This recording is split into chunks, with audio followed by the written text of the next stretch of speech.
All right, so we're going to get started. Thank you everyone for joining us for our second Creative Boost series talk today. I'm Shannon McPartland. I'm the Senior Director of Corporate and Foundation Partnerships at CCS, and we're just so excited for our second talk that's bringing people together just to talk about relevant and meaningful topics in art and design. So we're so thankful to Paul and Ian for agreeing to be our speakers today. And we're going to get started in a minute. I just wanted to quickly let everyone know that we are recording today so that we are able to share this with a broader audience at the date. Additionally, if you have any questions that you would like to ask Ian or please feel free to send them to Matt Chung, our technical host, in the chat. He will be sharing those with Ian so that at the end of today's talk, there will be some time to get to some questions and answers. So with that, I'm going to turn it over to Ian Lambert, who's the Dean of Graduate Studies and our moderator today, to get things started. So Ian, take it away. Thank you, Shannon. Thank you everyone for coming today. I've met Paul several times now, and every time I meet him, we find ourselves sinking into the most deep conversations about design thinking. And I'm really looking forward to see what Paul's got to say today. So you've seen Paul's bio. I won't give you much of an introduction, but Paul Siebert is a designer. He works for Brunswick, in Chicago, the boat designers. And really this man is an incredible thinker with creativity. So without further ado, I hand you over to Paul Siebert. Thank you, Paul. Well, thanks, Ian. Yeah, this is a pleasure of mine to join you guys again. And just as you say, I think you're, as an institution, I love the curiosity and the broad awareness and diversity. And, you know, it's as we know, it's a very bizarre time. With or without a COVID, though, the last few, couple decades, I guess, we could say there's been such acceleration of technology and other advancements in science that nearly every large institution, I think, is somewhat upside down relative to its history and maybe relative to its former market position. So I did want to talk a little bit today about foresight as a design tool for innovation and innovation processes that is, I think, even more relevant now than ever with this high degree of uncertainty.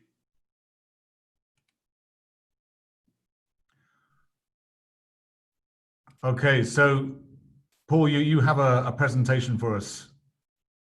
Yeah, I thought I would post at least a couple of little schematics to help the conversation. Let me see if I can share that now. I'm pretty sure that's a simple move for me. Let's see if we get that one there.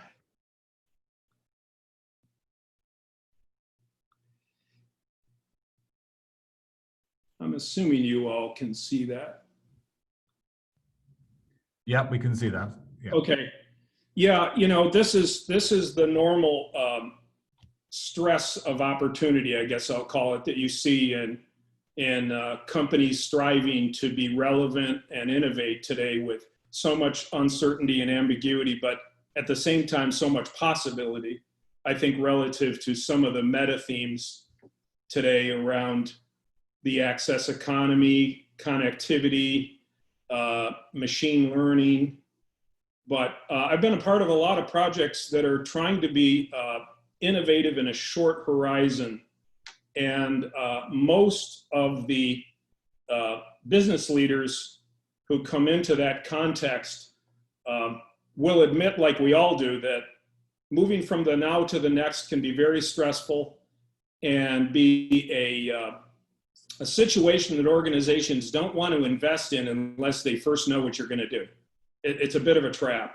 So what I have found and what I think foresight as a practice attempts to do is to move out a little bit further from normal development windows, maybe let's say 6 to 8 years out, in a near future horizon, perhaps called a vision initiative.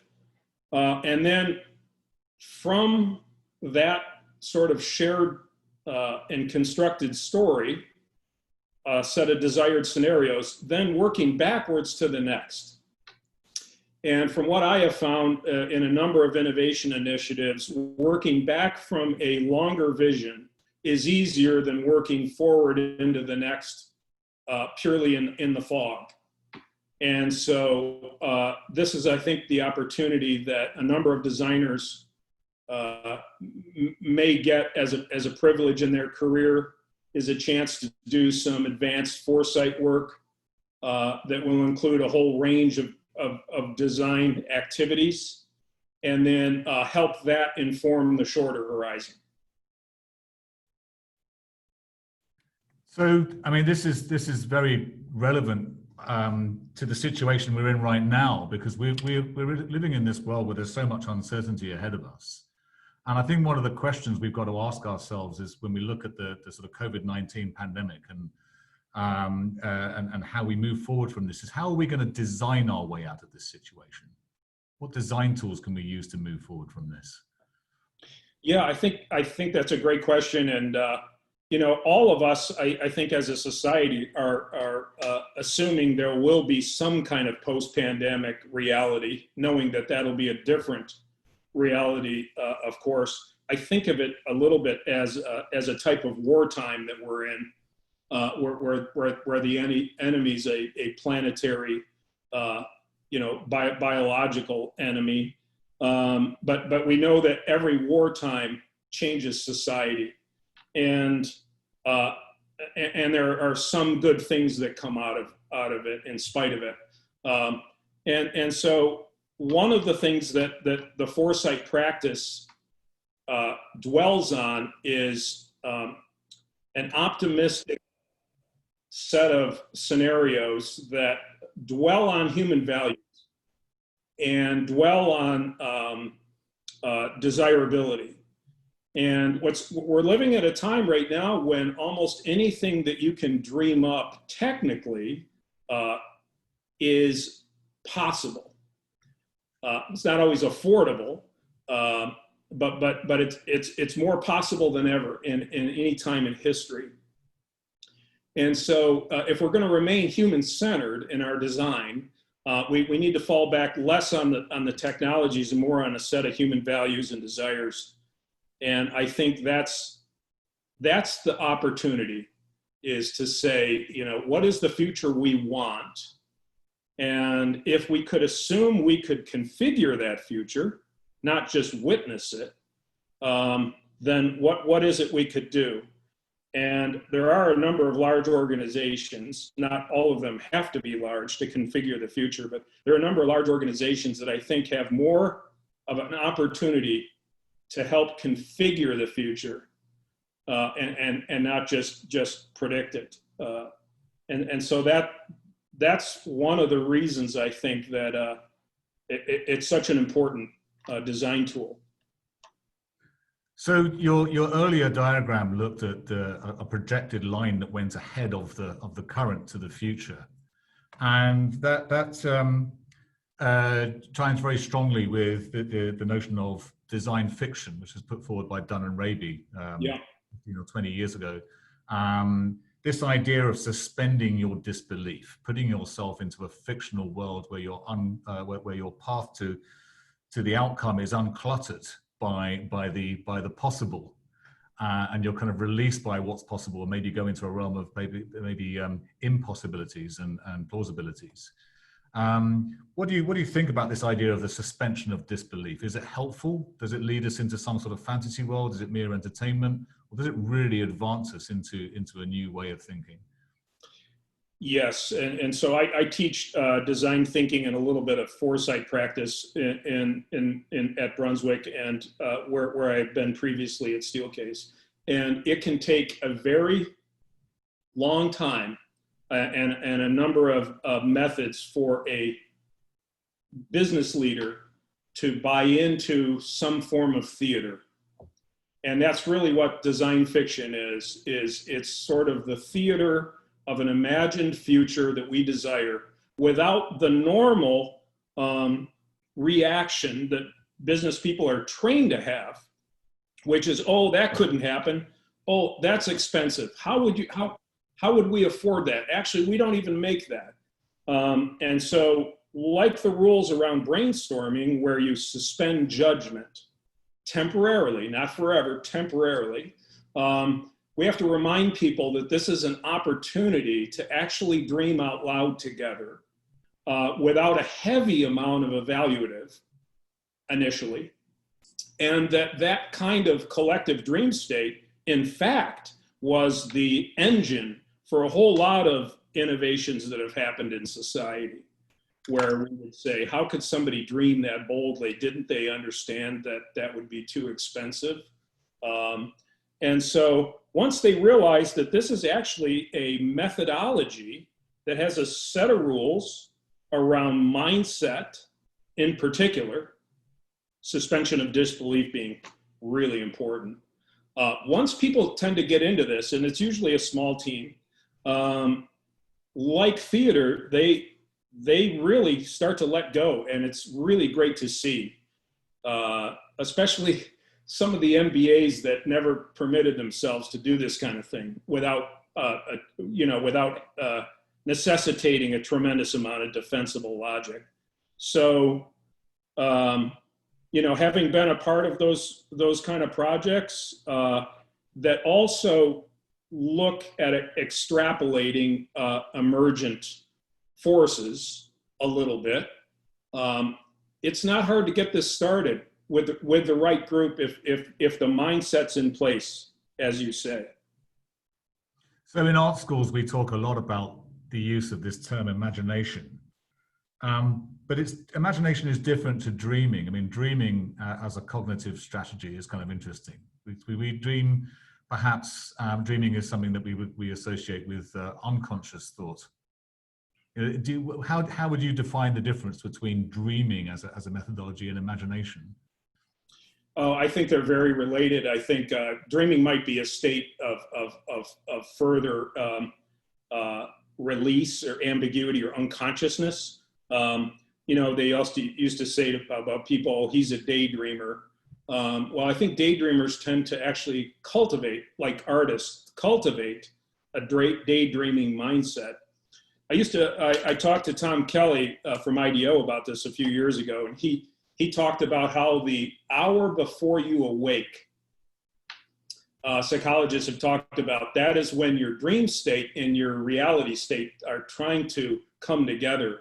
But oftentimes that's where people will say, yeah, just when I got up, I had this really interesting idea. I think of imagination and dreaming as potential, but when they're applied, they're creativity. And so I think of creativity as applied imagination, as opposed to just evaporative thought. Mm-hmm. And I do believe, and you and I and Shannon and Matt have talked about this. It's another subject maybe for another creative boost, but I do believe we're in a little bit of an imagination crisis culturally, mostly due to the internet as a de facto meta brain that we turn to immediately. And I think we underestimate in this time of AI and all of the online resources, the poetic, quiet brain and contemplative state is still the most amazing gift that we have. And I try and tell students in particular, and certainly professionals, that before you run to the internet for whatever, an inspiration or Pinterest or whatever, hold off for a second and go for a walk and let this marinate. So that's part of what the foresight practice tries to do, is imagine a bit of a future context and a set of persistent values. In fact, I will show you, Ian, something else here that might relate to what we're talking about. It's, let me see, it's a little bit around this idea of futures. Let me see here. And the whole idea of preferred versus possible. And that's something that I think is an important delineation. Let's see if this is.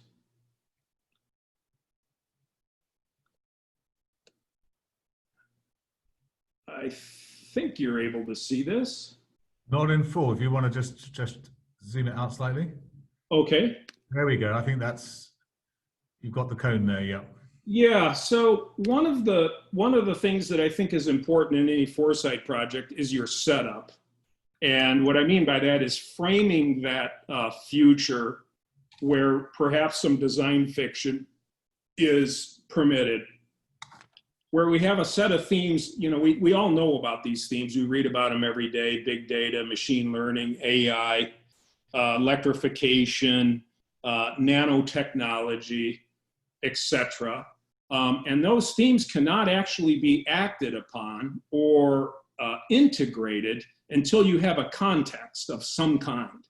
And so, like in our case, at Brunswick, where we have a whole range and portfolio of best-of-class boat brands that serve all kinds of markets and user scenarios, you know, we are asking, how might we imagine a set of near-future boating experiences with the advancement of autonomy, electrification, and the access economy? So we're grounding those themes in a boating experience context.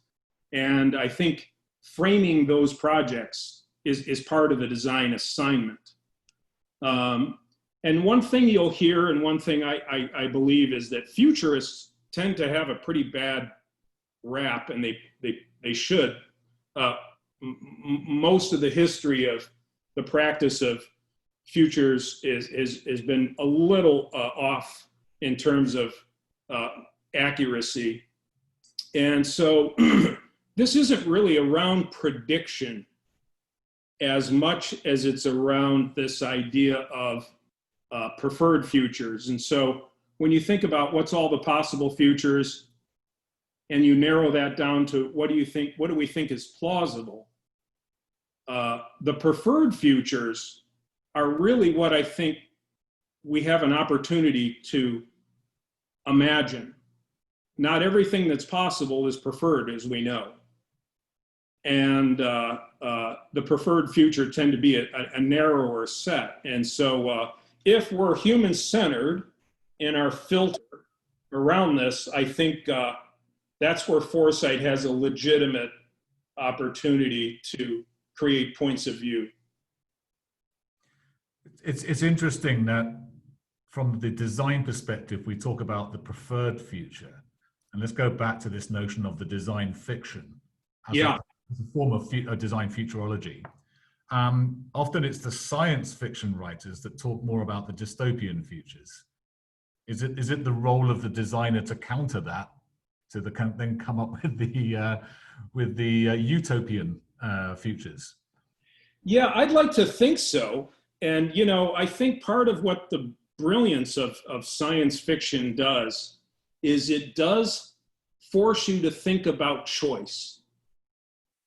And when you see something that is dystopian and you realize that that may have been due to a set of design choices that the society made that turned out to be bad, I think it reminds you about what might be the other side of this. And I've worked with a number of design fiction leaders at the school at USC. They have, Alex McDowell has a practice called world building, and it is all around balancing this idea of science fiction methodologies and possible downsides with possible upsides in terms of human experience and ethics and the things that we all respect as a society.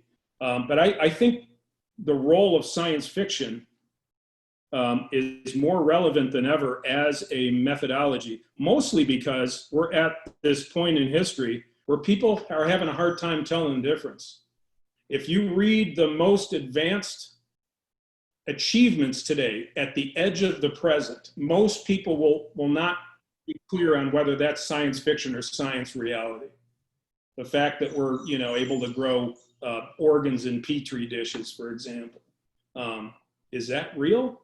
So when we're in this interesting intersection between science fact and science fiction, it's even more important for us, I think, to start doing option making to do choice making.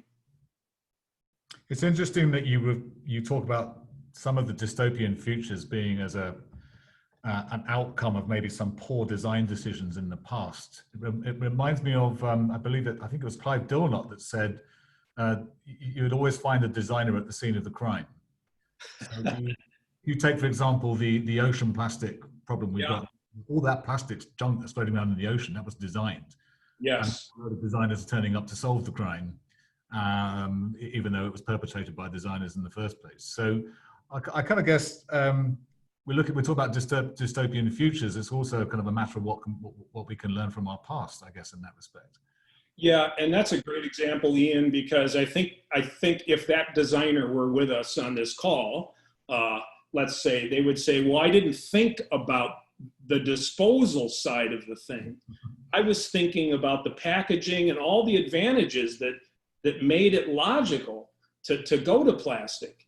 And that's where I think this, and you are pioneering this at CCS, the whole idea of systems design thinking moves you past the use mode and starts to other considerations about pre-use, use, and post-use design implications. And so those are complex things to map out. But I think now that we're in this era where sustainability is a mandate, we're getting much more aware of total life cycle, both of users and citizens and the artifacts and services that dovetail over time. I've got maybe one last thing I want to put to you, Paul, and that is that we're talking a lot here about design thinking, about some very sort of deep cognition in dealing with some of these problems, and often a lot of the design outcomes that arise are things that are not necessarily things that we can touch, but they're things that actually drive behaviors and experiences. Now, we're talking here about very creative forms of thinking, but most of the people that will actually practice in this area are people that came to art school, and most people are drawn to art school originally, usually because they were the kids in school that loved the drawing and the making of things. They come into art school because they love this kind of crafting and the creation of image and form. And then 4 years down the line, we're sending them out into the professional world to actually not do any of that at all, but to actually use their mind. How do we take students to make that transition from those makers, for want of another word, yes, makers, I think makers sums it up perfectly, to those that actually become thinkers? And that's not to say that makers aren't thinkers. I firmly believe that they are, but we're taking these people that are really foregrounding their cognitive skills rather than their visual skills.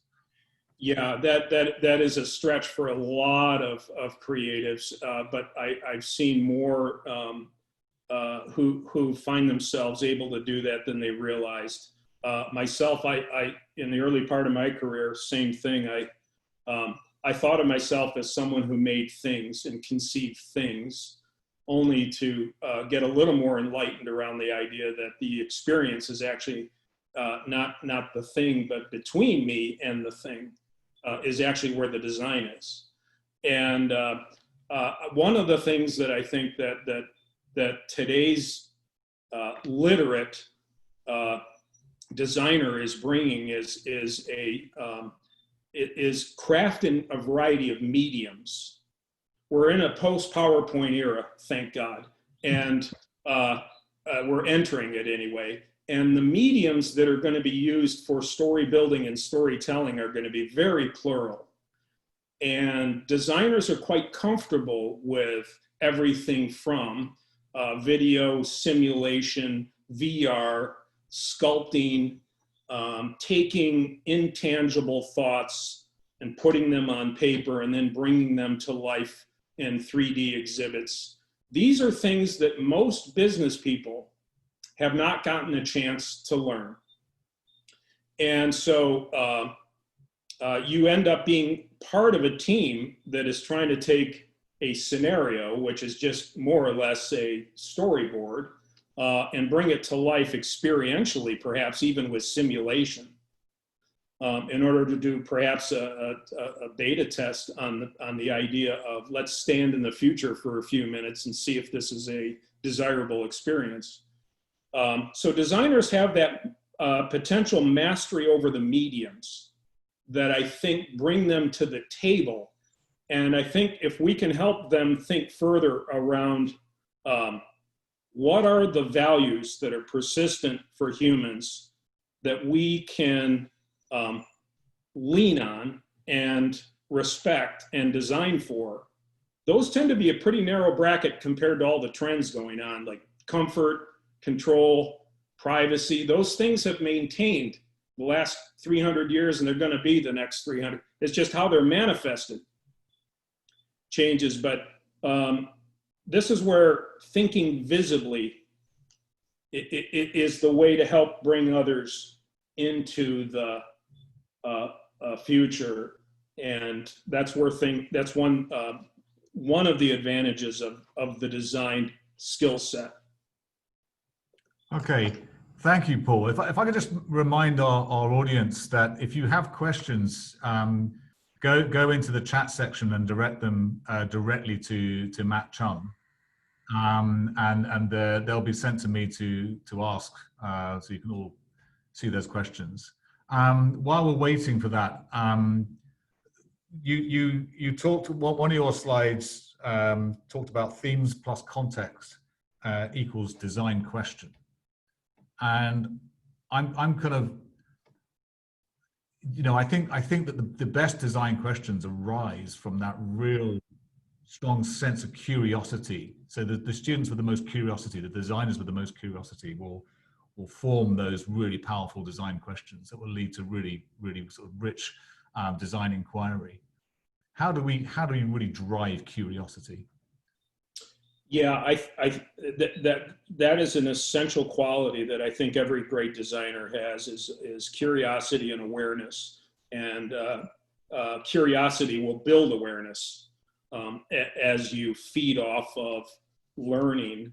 I do think that when you're standing in one of these design fiction exercises, when there's a proposition about something, such as, let's imagine cars being fully autonomous. Okay, well then let's play this out. Let's play out a day in the life of a 6-year-old kid in an autonomous car going to soccer practice. That's when these second questions come up that we hadn't thought about.